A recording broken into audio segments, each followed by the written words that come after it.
This beautiful, powerful silence. I love it. Could you tell me, is there a significant difference between working with chakras and working with inner child and trauma? Thank you. I don't know what working with inner child and trauma means exactly. I think they're different therapies. Like, obviously I know what they are, but I don't know what you mean when you say that, whether you're saying it generally or whether you're saying it as a specific therapy that you're currently using.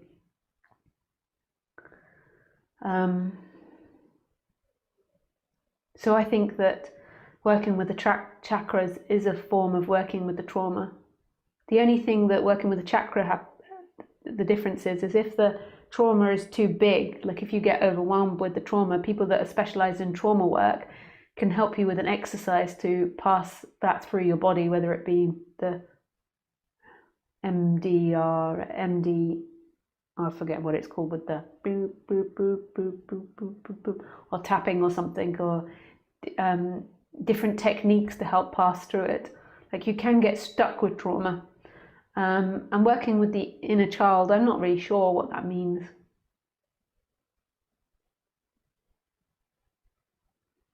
Yeah, certainly. Working the chakras, allowing you to feel the things from the past, yeah.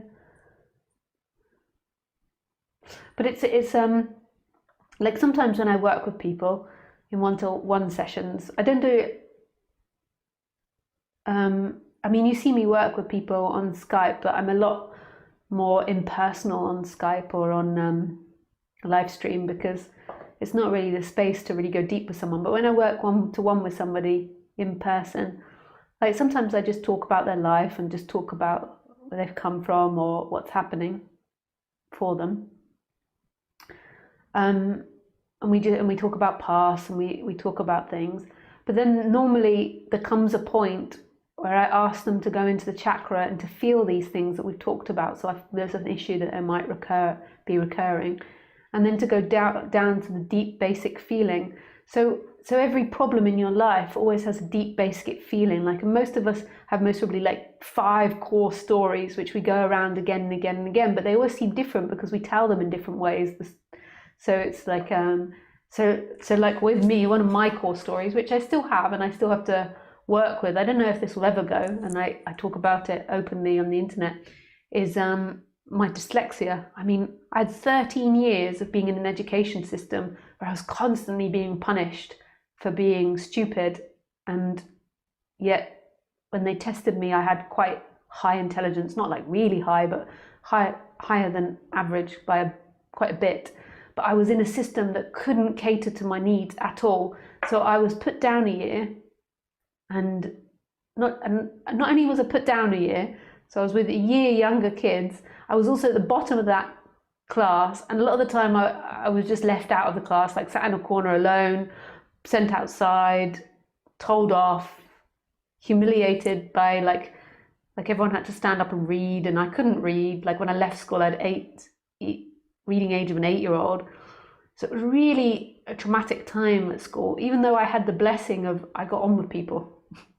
Like, I got on with friends. I did get bullied at one point, but that was for another reason. But most of the time I got on with people. But that's really traumatic, because it's like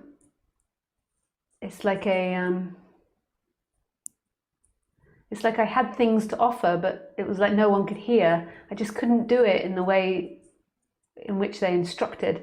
Like, I couldn't do it in the mainstream way. And that's something that I still have to deal with in everyday life now. Not trusting my ability to do certain things. And then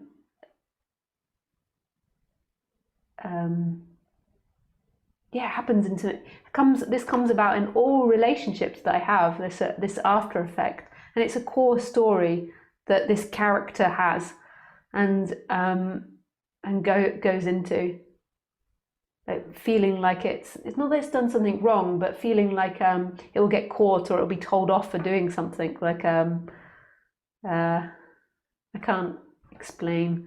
But when you're in relationship, it manifests. When we're totally unconscious of ourselves, we just act out these core stories again and again and again and believe they're true each time. So maybe we project onto the partner. It's not something I actually do, but we project onto the partner. So say if you have my trauma about the education system, so you project it onto the partner's the teacher and going to take away your freedom. And then suddenly you're caged by your partner. Or you project it onto society, or you project it onto your neighbors, or you project it onto your work environment. And each time you tell yourself a new story and you think it's real and you don't connect all those stories. So what I do when I work with people is I get them to go into the chakra and recognize these core stories that you have and just recognize that tendency towards it. And then the quicker that you recognize it, the quicker that you can correct it when it begins to happen. Or you don't even need to correct it. You just see that it's happening and you know that you're in illusion, but that's what's happening. You know that that's not true, that those thoughts aren't the truth of the situation, that there's a past trauma coming up or a past core story coming up, but that's the way it is. I would love to experience this with you. What are the conditions? I understand this very well.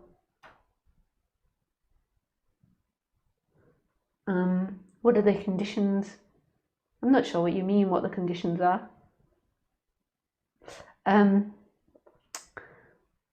sometimes when I work with people, I can't always get to it because they're not willing to or wanting to get to it, or they're not ready to see it.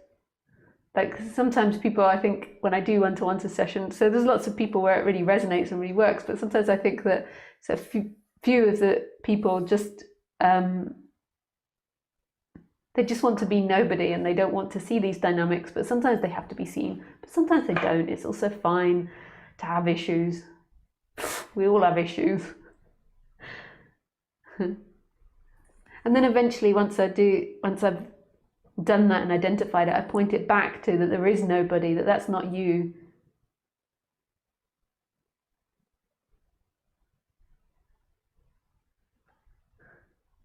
To make the individual session with you. You can find it on my website. It has sessions.